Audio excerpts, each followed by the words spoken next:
with the families at the heart of this. Their pain is unimaginable. And so I call on everyone to give them, and indeed the wider community at Southport, the space to grieve, and time for the authorities in Merseyside to do their job. There will be a time for questions, and we will make sure that the victims and families in Southport are at the heart of that process. That's the very least that we owe these families. But we also owe them justice.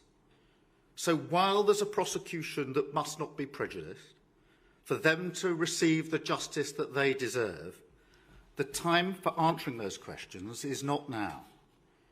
And I remind everyone that the price for a trial that is prejudiced is ultimately paid by the victims and their families who are deprived of the justice that they deserve. Let me now turn to the actions of a tiny, mindless minority in our society. Because in the aftermath of this attack, the community of Southport had to suffer twice. A gang of thugs got on trains and buses, went to a community that is not their own, a community grieving the most horrific tragedy, and then proceeded to throw bricks at police officers who just 24 hours earlier had been having to deal with an attack on children in their community. And make no mistake, whether it's in Southport, London or Hartlepool, these people are showing our country exactly who they are. Mosques targeted because they're mosques. Flares thrown at the statue of Winston Churchill. A Nazi salute at the cenotaph. And so I've just held a meeting with senior police and law enforcement leaders where we've resolved to show who we are. A country that will not allow understandable fear to curdle into division and hate in our communities, and that will not permit, under any circumstances, a breakdown in law and order on our streets. Because let's be very clear about this. It's not protest. It's not legitimate. It's crime, violent disorder, an assault on the rule of law and the execution of justice. And so, on behalf of the British people, who expect their values and their security to be upheld, we will put a stop to it. I want to thank all of the police officers across the country who have already, as they do so often, stood up to intimidation and violence in the past few days and indeed throughout the summer. And let me be clear, the meeting this afternoon was not about pointing the finger of blame. That is not how this government of service conducts its business, because it doesn't work. Rather, this was a meeting to pull together our response, a response both to the immediate challenge, which is clearly driven by far-right hatred, but also all violent disorder that flares up, whatever the apparent cause or motivation. We make no distinction. Crime is crime, and so to that end, I can announce today that following this meeting, we will establish a national capability across police forces to tackle violent disorder. These thugs are mobile, they move from community to community, and we must have a policing response that can do the same. Shared intelligence, wider deployment of facial recognition technology, and preventative action, criminal behaviour orders to restrict their movements before they can even board a train, in just the same way that we do with football hooligans. And let me also say to large social media companies and those who run them, violent disorder clearly whipped up online, that is also a crime. It's happening on your premises, and the law must be upheld everywhere. That is the single most important duty of government. Service rests on security, and we will take all necessary action to keep our streets safe. I'll now take a number of questions from the media. I'm going to start with Alex from BBC. Prime Minister, thank you very much indeed. Alex Forsyth, BBC News. Can I ask, how concerned are you that the violence that we've seen may spread? Are you providing extra police resources? Are you preparing any clampdown on the far-right groups that are being blamed for this? And indeed, if you are, how can you, given that they're often very disparate? And if I may, are you satisfied with the way the BBC's handled the Hugh Edwards case? Thank you. Yeah, well, Alex, in relation to the violence that we've seen, the whole point on pulling together the meeting today was to have a coordinated response. The clear message from police and law enforcement is not that they need more powers. I think we have to wean ourselves off the idea that the only response is to pass more legislation every time we have a challenge in front of us. Is to use the existing powers that we've got, pulling together the intelligence, the data, making sure that that is being shared across police forces, and that as these groups sort of bounce from chief constable to chief constable around the country, we have the same response, robust response to them. And that we're clear that this is violent disorder, it's not protest, and that needs to be the starting position of the policing response to it. In relation to Hugh Edwards, look, I'm shocked and appalled, I'm sure, as everybody is in relation to this. The Culture Secretary is meeting the Director General of the BBC later on today. Thank you, Alex. I'm going to try and wean people off the 2 or 3 questions in one, if I may, because otherwise we just won't get through. I've got actually Paul from Channel 4 next. Thanks, Keir. You mentioned there the national capability across all police forces. We've spoken to your new Labour MP in Hartlepool today, and he says that Cleveland Police were simply overwhelmed. They don't have the number of police officers to deal with what they had to deal with. So will you be fast-tracking the recruitment of more police officers? Will what you're announcing today actually increase the number of police officers on the street? Well, we've already made a commitment to increasing police numbers. That's a commitment we made into the general election, and particularly police officers to work in neighbourhood policing. And that did come up in the meeting today in terms of the capability that's needed.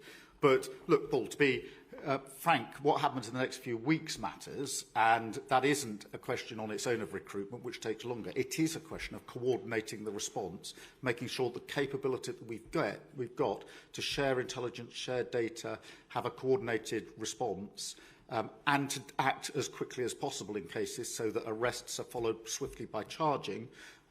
It is an attempt to pull that together so that those that engage in criminal behaviour, which this is, will feel the full force of the law very quickly. And I think that's the most important aspect coming out of this meeting this afternoon. Thank you. I've got Shihab from ITV. Thank you, Prime Minister. Shihab Khan from ITV News. Prime Minister, how do you stop the far right from hijacking issues, especially when so many members of those groups often say they are being influenced by charismatic leaders who are often pushing for the division that you say that you want to tackle? And a second quick question, if I may. British Muslims up and down the country will have seen these riots or demonstrations, whatever you like to call them, unfold. They've seen mosques get attacked. They've watched as shops have been looted. There have been chants which some would say are grossly offensive. Partly this has happened because of misinformation. They now say they feel unsafe. What is your message to the British Muslim community, and what are you willing to do to make sure they feel safe in their own home? Well, taking both parts of that, I think it is really important to emphasise over and over again the price paid for those that put out misinformation and interfere in the work that the authorities are trying to do in Southport. The price is paid ultimately by the mums and dads who are grieving their children. Because if there isn't a fair trial that gives them the justice they demand, they are the ones that are going to suffer the most. And so nobody should pretend that they are speaking for those families when they involve themselves in activity like this. Because they are putting what is now the single most important thing for those families, which is to grieve properly and to have the justice to which they are entitled. And that's why this is so important. In relation to the Muslim community, look, let me be very clear. I will take every step that's necessary to keep you safe. And that's why I said what I said about mosques being attacked because they're mosques. The far right is showing who they are. We have to show who we are in response to that, and that's why we pulled together this response this afternoon to try and coordinate and make sure that as we face the next few days and weeks, we have the strongest possible response in order to ensure that there is safety for all of our citizens, including those Muslims who will see, as you rightly say, attacks on their mosques because they're mosques. Thank you. I've got John from Sky. Thank you. John Craig from Sky News. You've talked about better coordination. Clearly that's one of the purposes of this meeting. How concerned are you about perhaps apparent inconsistencies of approach by police forces? For example, 4 arrests in Southport, over 100 here. Different groups being treated differently, whether it's far left, far right, as some have suggested. Resources you've mentioned, smaller forces not being able to cope. We saw, didn't we, in Southport that Merseyside had to call in help from other forces. You've said no to extra police powers, but what about banning some of these far right groups, as Angela Rayner has suggested? Well, look, in relation to the inconsistency, I don't think you can simply measure the number of arrests and say there's an inconsistency, because that will depend event by event. But look, yes, this afternoon was an attempt and an agreement, actually, to pull together a national response so that that consistency, that support is there, and the sharing of intelligence and data. That's not a criticism of any of the forces that are trying to deal with difficult situations as they arise on their patch, but it is to give them the support that they need more quickly so that they can react more robustly. In relation to preventative measures, one of the issues that came up this afternoon, is criminal behaviour orders, which can be attached to convictions for these sorts of offences, which then give the police and the authorities the ability to put their arms around and have a tighter grip of those that have already shown their true colours and been convicted.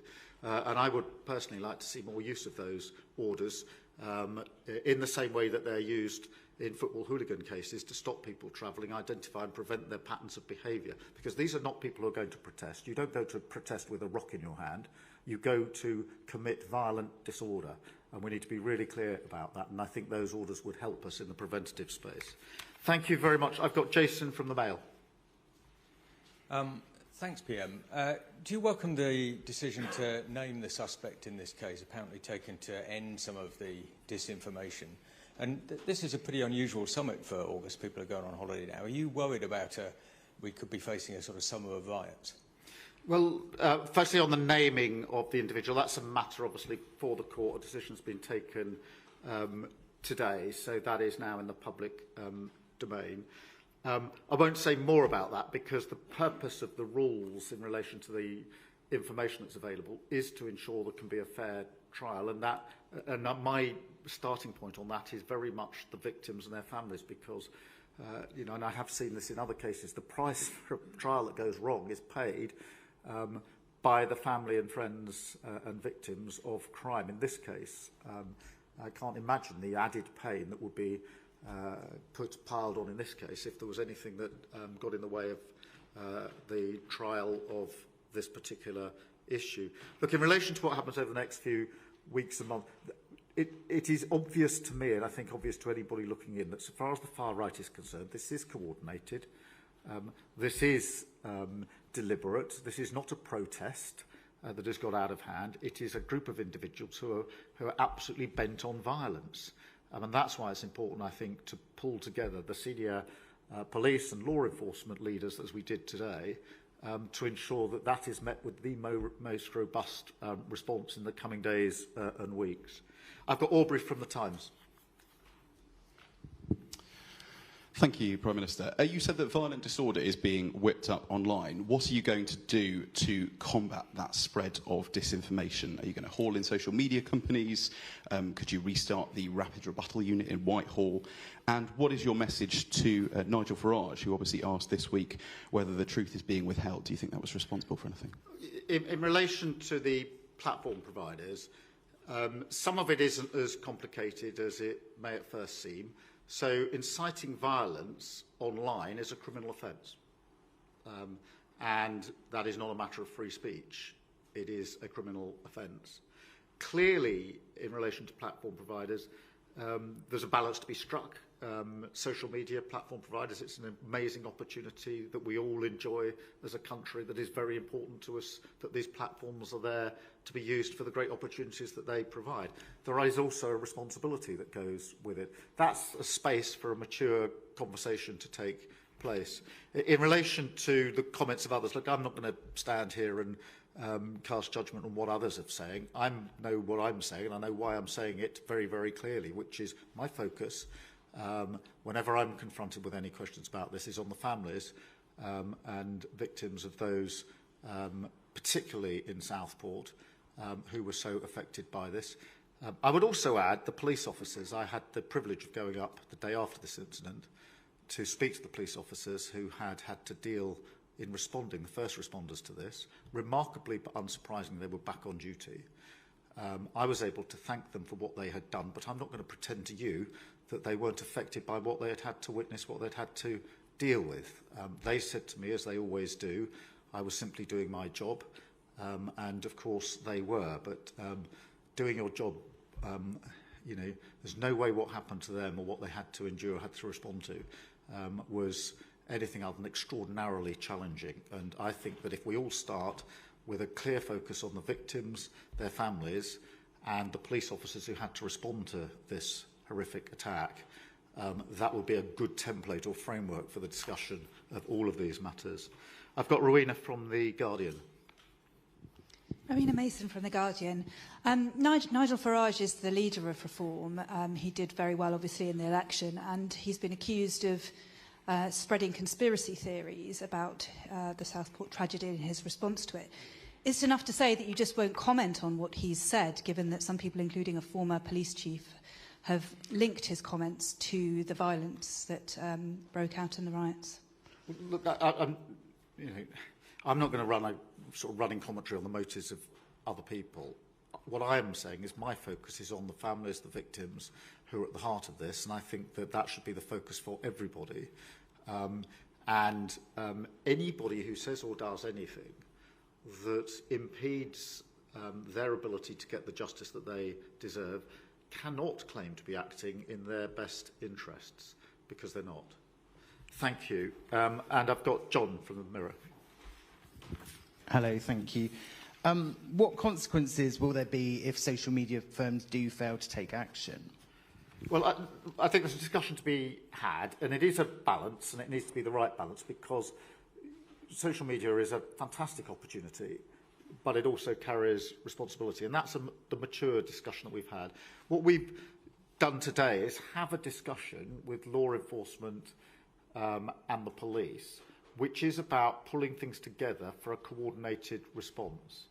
What has not worked well recently with the previous government, in my view, is the performative politics of a government blaming everybody else and pointing fingers.